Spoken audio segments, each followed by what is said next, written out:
Welcome to Tesseract Podcast, where we unlock your power to innovate. Hi, my name is Matt, and I'm going to be your host today. Tesseract's mission is to empower airmen, connect them to resources, and accelerate change across the Air Force logistics enterprise. Specifically, our team works as an innovation accelerator assigned to the Air Staff Logistics Directorate, where we partner with airmen to operationalize the new sustainment strategy. In this episode, we had the opportunity to sit down with General C.Q. Brown Jr., Chief of Staff of the Air Force. We talked about everything from what Lieutenant Brown was like. We talked about accelerate, change, or lose. Talked about culture and how leaders across the Air Force need to take risk to accelerate change. All right, here we go. I'm also a Big 12 guy, too. I'm an OU grad. So I'm aware you went to Texas State. Well, I'm not sure it's going to be the Big 12 anymore. People are, yeah. Schools are Bolton. OU is one of them, isn't it? Yes, sir. Okay, all right. Yeah, Texas and Oklahoma, we are out the door, right. Apparently. But do you want to go headsets on or off? Full podcast experience is headsets on. Oh, sure. Yeah. Why not? Make it look like. And I also want to say I'm sorry just for Casual Friday. No, I had a meeting with the Brazilian Air Chief today. Oh, how'd that go, sir? Yeah, good. Awesome. Yeah. Awesome. So first I'd like to start with, we'd like to know a little bit more about you. Like, what was Lieutenant Brown like? I think just like Anna Day, a hard worker. As a lieutenant, going through pilot training, I actually had a good friend, Tony Davis, who we were kind of the social drivers and chairman for a lot of things, and kind of informal class leader in some aspects. But I was pretty serious about what I was getting done too, getting through pilot training and my F-16 training, and then even when I went to Kunsan. At Kunsan, there's two houses. There was a Delta house and the Gamma house. The Delta house was the, from the movie Animal House. That's where we had the three lieutenants live together, and it was the party hooch. And so we actually would host the parties there at our place. So, kind of an informal leader. As I said, when I was there as a lieutenant, I was the brains of the LPA, the Lieutenant Protection Association, and would lead that informally there when I was a lieutenant there at Kunsan. Yeah, good stuff. Before I went to college, my dad sat me down. He's like, Matt, we got to do something before you go. And he put Animal House in the DVD players.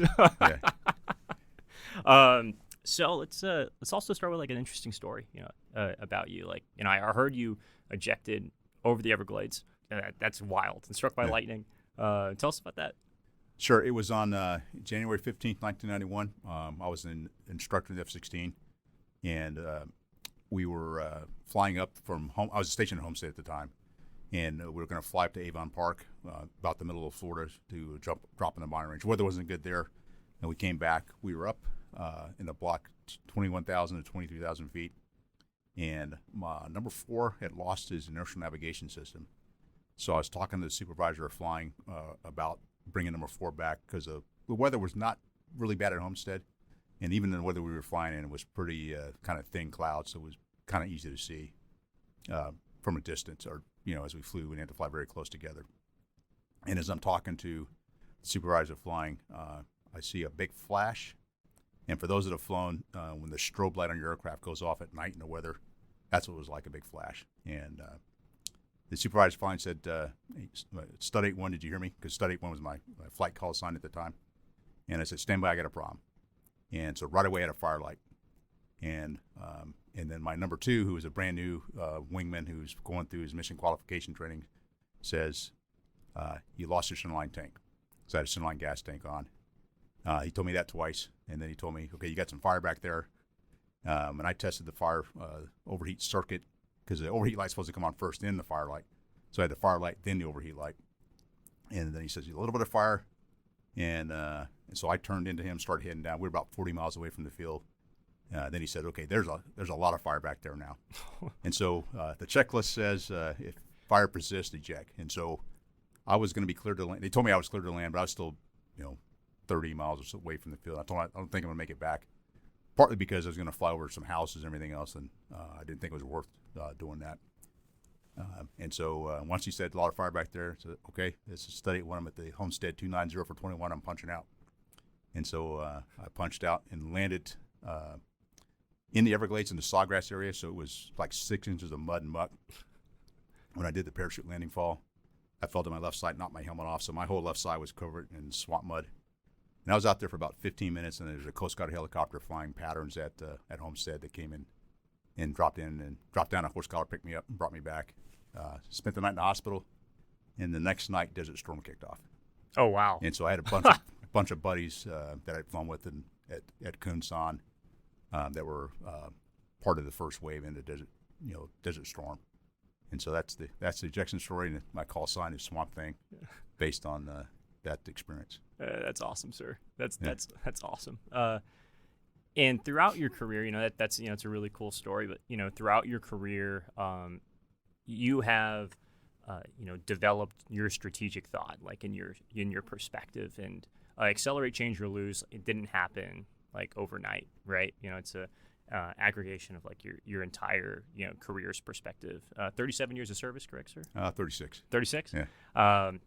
At what point were you like, the status quo isn't enough, and at what point you realized like we have to accelerate change?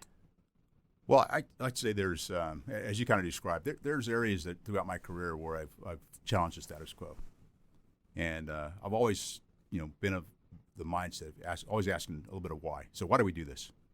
And the answer is because that's the way we've always done it. Doesn't necessarily set well with me. And one of the areas I look at, I've got 4 leadership tenets, and I'll kind of walk you through this here real quick. It's execute at a high standard, be disciplined execution, pay attention to detail, and have fun. And so the execute at a high standard and disciplined execution, I want to do things, to the best of my ability. At the same time, I want to make sure we get it right. And the discipline part is not just a standard process, but it's also, let's not waste my time or your time to get things done. And if we're doing something that doesn't make any sense, then we ought to challenge that. And that's the way I approach things. And I go back to the fact that as a group commander, when I was the weapons school commandant, wing commander at Kunsan, the wing commander at Aviano, I had unit compliant inspections at all 3 locations. And it got to a point where there's some things we were doing. I go, this doesn't make any sense. And so from there, I started challenging when the IG would come in. And when I was a wing commander at Aviano, I actually called the IG and said, okay, here's a couple things we're not going to do before you come down here and inspect us. And then I sent him an email after that to codify what I told him we weren't going to do. And I did that a couple times. And I did get fired. And now you're here. Well, but part of it is, to be able to have the courage to go challenge the status quo in certain areas. And that's why when you look at Accelerate, Change, or Lose, you can sit here and go through the status quo. And the translation of the status quo is the mess we're in. And really, Accelerate, Change, or Lose was to look at ourselves and look ourselves in the mirror to go, are there some things we can do better? And I know there are. And having served most of my time as general officer in joint jobs or air components, I could look at the Air Force from the outside and go, there's some things we can improve upon. And that's what kind of got me down this path. And so it's kind of baked in from early in my career, codified as I got more senior, and particularly as I came in this role just about a year ago. No, that's awesome. And we at Tesseract, we're all about challenging the status quo. John Boyd, right. And I actually brought his book here. And so if there was one book I can add to the reading list, it'd be right. Boyd. Just absolutely phenomenal story for listeners that don't know, who John Boyd is. I'd give him a Google or look right. him up on Amazon. So we're a year into Accelerate, Change, or Lose. It's almost a year to the day. Right. And you've been in the seat now for a year.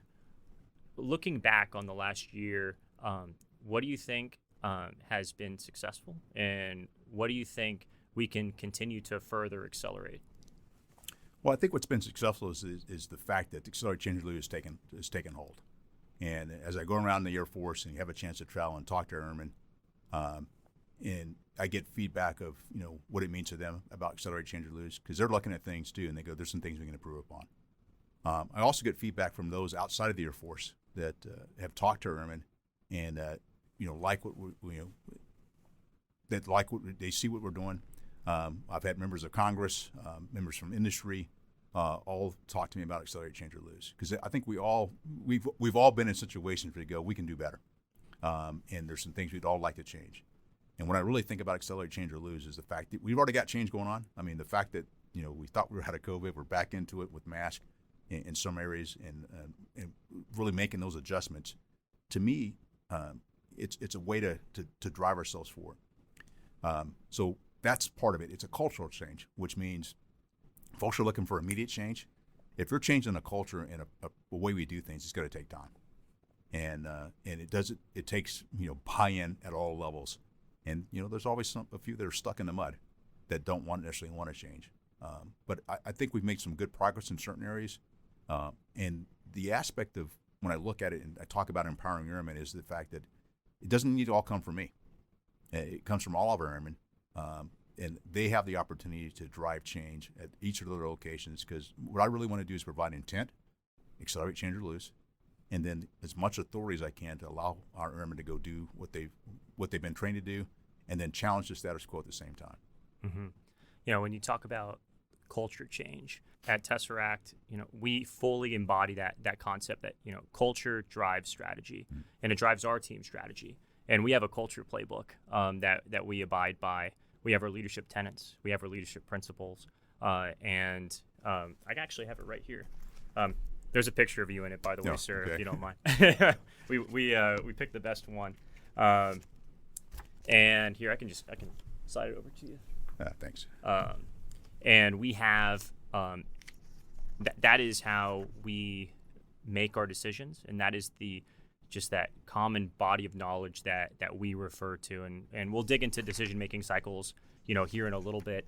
But this is the tool that we use to increase the speed of our OODA loops, make decisions, and ultimately accelerate change. Right. So that's how we are currently, quantifying that process and getting after that behavior and culture change. And then whenever it's time for us to move on in PCS, sharing those, right. Right. That perspective. And then also we have people in the field already making their own culture playbooks as well, to help facilitate the conversation. Another piece that we are doing is we have a program called Foundations, led by Chief Paul Hammer. And that is a mechanism for leaders to ask the right questions. Right. And that might be a deep dive at a later time, but there are multiple ways that we are getting after that behavior change, in the Air Force, that we need, right, at every level of the chain of command. In Action Order B, you state, I believe our bureaucracy requires a tune-up to enable us to make decisions at the speed needed in a dynamic global environment. Who is this written for? Originally written for the air staff, but it really applies at all levels. And there's always ways that we can go faster. And with bureaucracy, sometimes it's the fear of making a decision. And that's what I find sometimes when we staff some of the things we do, we're afraid to make a decision. I've talked about, there's certain things that come across my desk, and I ask the question, why am I even looking at this? And it's because if it goes south, they want my name on it to say that the chief said it was okay. Well, you can say it's okay at your level. That's one thing I like about No Rules Rules. Great Netflix, book, sir. And the culture of reinvention. Yeah. Leadership by or freedom and responsibility. Leadership by context is one of the topics it covers, but F&R, freedom and responsibility, where you're free to make any decision you want, but you have the responsibility for the decisions you make. And that, to me, is the way you empower our airmen to be able to drive and cut down the bureaucracy. And then you got to figure out who really owns the decision and who owns the accountability for the decision. And so what happens then is we always push it up to the next level just in case, because we don't want to be the person that's responsible. Well, think about what we do as an Air Force. And we have some very complex things that go on. I'd use the example of the C-17 this week, the two C-17s. One, unfortunately, was a loss of life based on the situation. Another, they took out over 800 people and made a decision at a lower level. They didn't have to call. They didn't call back here asking me, General Brown, what should we do? They made those decisions, and I trust our airmen to do that.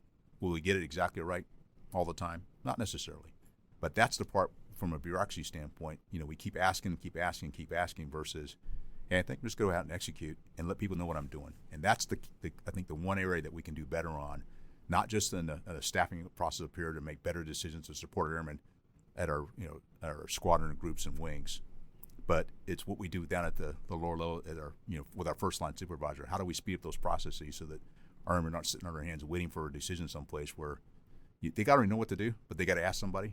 Well, how about you just tell them here's what we're going to do, and you can stop me before I go too far. Mm-hmm. Yes, sir. And I notice a lot of those concepts are within AFPD1 and in the new doctoral publication. Embracing mission command. And you are telegraphing, your intent, and you are asking your leaders to follow through. Right. And that was my initial when I saw the T-17, packed to the brim. I was like, that is the epitome of mission type orders. That is the epitome of commander's right. intent. Mission command. Loved it. And speaking of that, I have just a sidebar question about your work with General Berger. Yeah. And I read your paper talking about readiness, and I also I've read MCPD1, and I noticed a lot of similarities between our new doctrine, which is leaning more towards the maneuver warfare concepts, and the maneuver warfare concepts that were created through the Marine Corps' education system, if you will. Why the Marine Corps? Like, why? Well, I don't. Yeah, that's a good question. I think one of the areas is he called me before I became the chief of staff, as I was going through the confirmation process, and as I was preparing to write Accelerate Change or Lose, I read the Commandant's planning guidance, and actually it really resonated with me. I highlighted a bunch of parts of it because it's some of the same things I was thinking about, and in our conversation we just kind of connected. And I think we have the same mindset in several areas. And it's not so much the Marine Corps. It could have been any one of the other service chiefs. It just happened that we were kind of thinking the same way as service chiefs. And so we've kind of built a friendship, but two, the Air Force thinking about some of the same things the Marine Corps is thinking about. And, how do you drive change sometimes? You got to get buy-in, not just, for a small group, but the broader you cast that net, the more you can probably get done. And we both have the same mindset on the readiness piece. I've spent a lot of time thinking about this, and we work together to, hey, why don't we write something about this? And it's actually, matter of fact, I saw something this past week in the press talking about that article we wrote, 8 months ago, roughly. And so it's just the fact that we think alike. In order to be ready for the future, we know not just the Air Force has got to change. Marine Corps looks at how they need to change, but I would say, as a department, we got to look at how we need to change to ensure we are prepared for what comes here in the future for our department, but also for our nation. Absolutely, sir. What can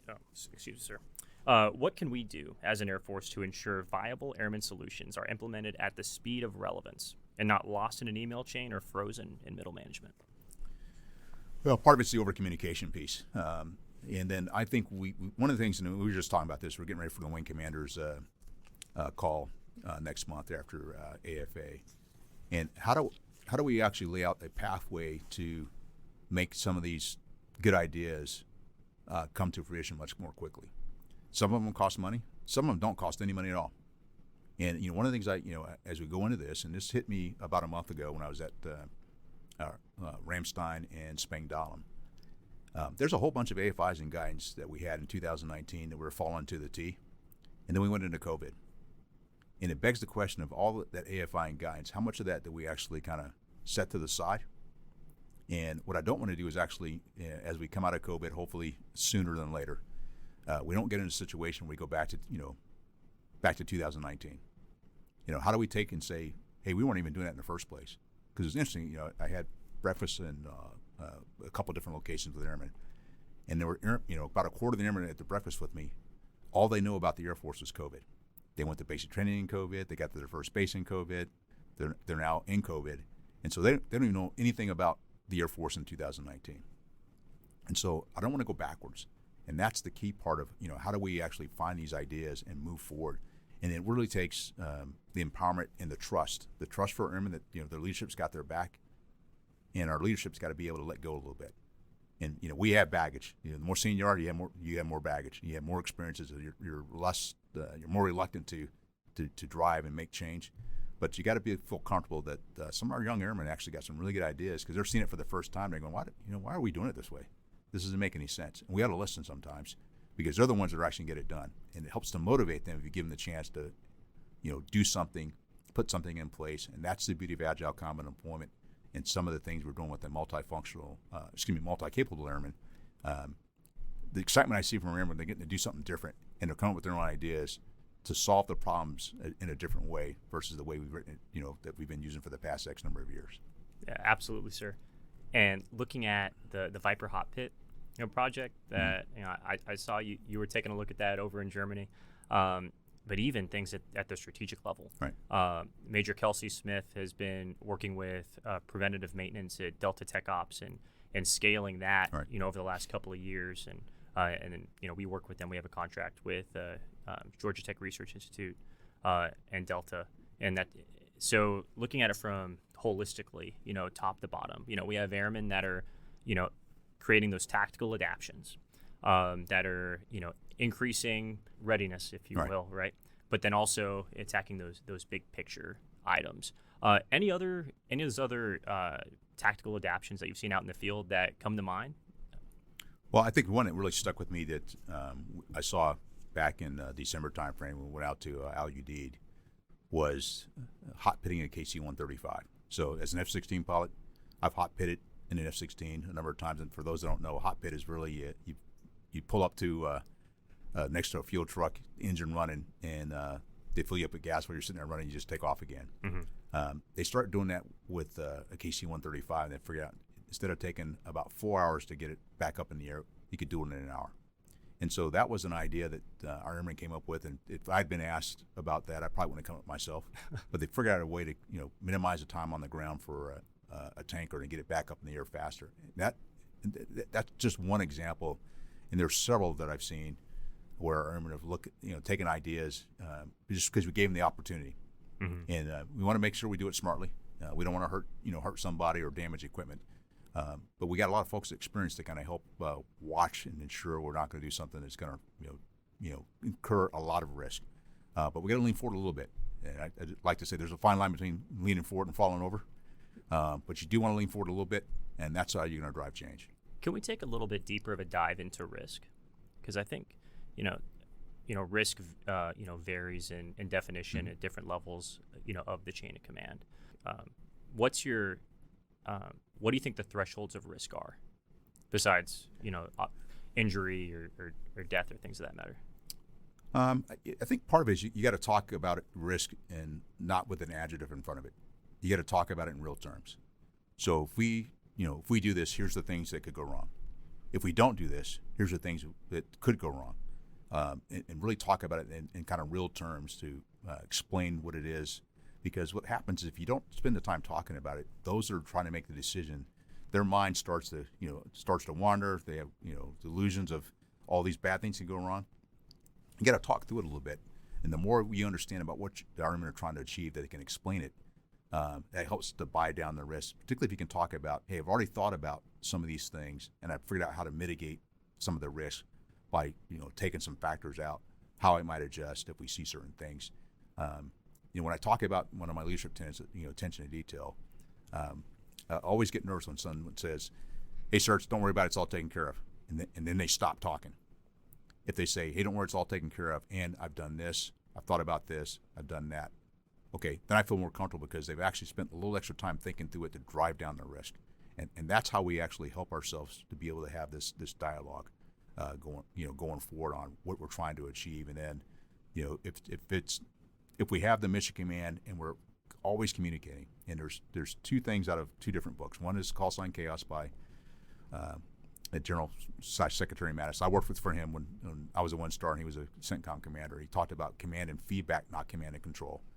And then the Netflix book we talked about earlier talks about leadership by context, not leadership by control. And so it's that dialogue that goes back and forth about what are you trying to achieve, and we have the conversation. Then I can help you as a leader to go, okay, here's a couple things to think about, but I want to let you keep going.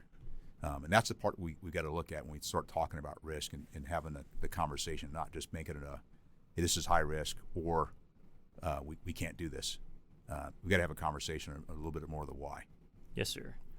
And there are thousands, millions of ideas out there, right, that are still game-changing ideas that are still in the minds of our airmen.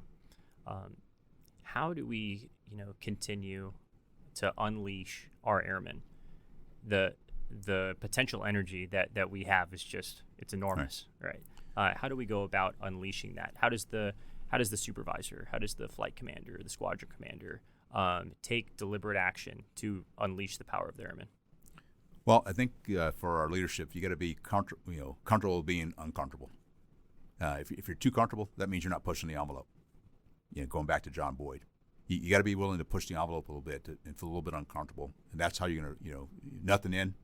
You can't gain anything if you don't put anything in. So that's one. I think the other part for our airmen is they've got to be persistent as they go forward and be very consistent in their message as they're trying to get things done, and not stop at the first first roadblock or first no. So I talk about the 5 stages of no, like the 5 stages of grief. Hell no, no. We'll think about it. Not a bad idea. We should be doing that already. You got to get through all 5 stages. And if it's something that you know is the right thing to do in your heart, and you've done all the legwork, you just keep going through all 5 stages. And you start building a consensus as you go forward, as you do this. At the same time, our leadership, you got to listen. Okay, and it's easy to say no, it's hard to say yes. And we got to really think through what the opportunities are by saying yes. Does it create a little extra risk? Does it put a little extra work on your plate? Maybe so.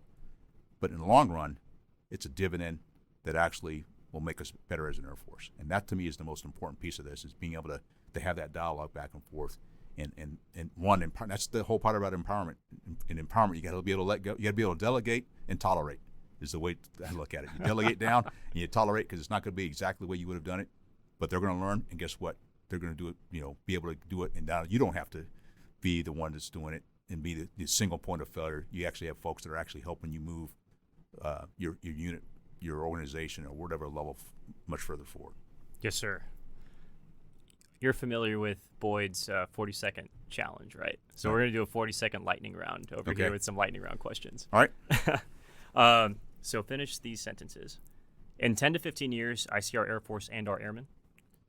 Hopefully in a better place. It's Sunday afternoon. I have blank on the grill. I have a brisket that's been on for at least 6 to 8 hours already that we'll be eating here in a few more hours. Delegate and tolerate, right? Right. Yeah. Texas Tech will be ranked blank at the end of the college football season. In the Big 12, I think it'll be somewhere at least in the top 10, because there's 2 teams leaving. Ideally, I'd like to see them in the top 25. Good stuff. You're working out. I'm listening to blank.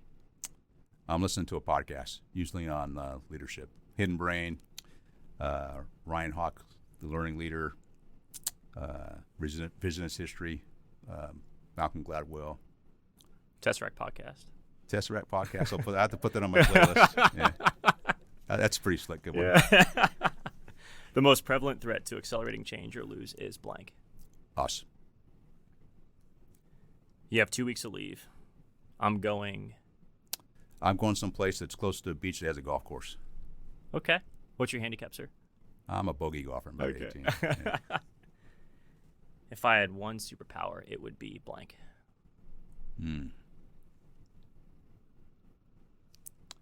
I think anything that can make a difference for people, because that's what I live for. I mean, that's why I still do this. I'm having fun, and we just want to make a difference. Your hero is blank. Probably family. I think about each member of my family, whereas my mom, my dad, my sister, my brother, my wife, our 2 sons. Each one of them has had an impact on me in some form or fashion. And so I could single one out and I'd leave everybody else out, but I think each one of them has played a role in my life. That's awesome, sir. I feel the same way. Thank you so much, General Brown, for coming on. Do you have any last comments that maybe something that you wanted to say earlier in the podcast? Well, if I had anything to say is that we all have an opportunity to contribute on this. When I talk about Accelerate, Change, or Lose, it's not just what I do, it's what we all do. And if you go back and read it, I put in there about collaboration, and that's in there on purpose. We all have to work together to do this. And at the very end, at the opening letter, I talk about together we will succeed. And so there's a lot of things we can do as an Air Force. There's a lot of things we have done as an Air Force. There's a lot of things we'll continue to do, but we got to do it together. And I know I'm very confident together we will succeed. Thank you, sir. Thank you.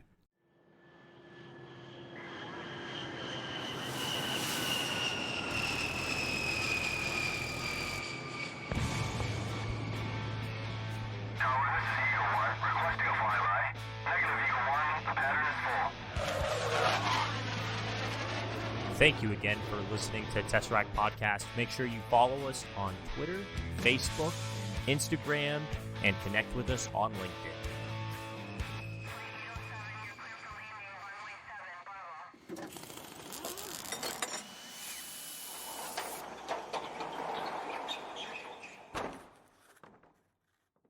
Any references to trademarked, copyrighted, or protected products or services such as books, movies, or businesses are used here for the limited purpose of education and professional development of Air Force Airmen. If you have any questions, please contact us at www.tesseractaf.com.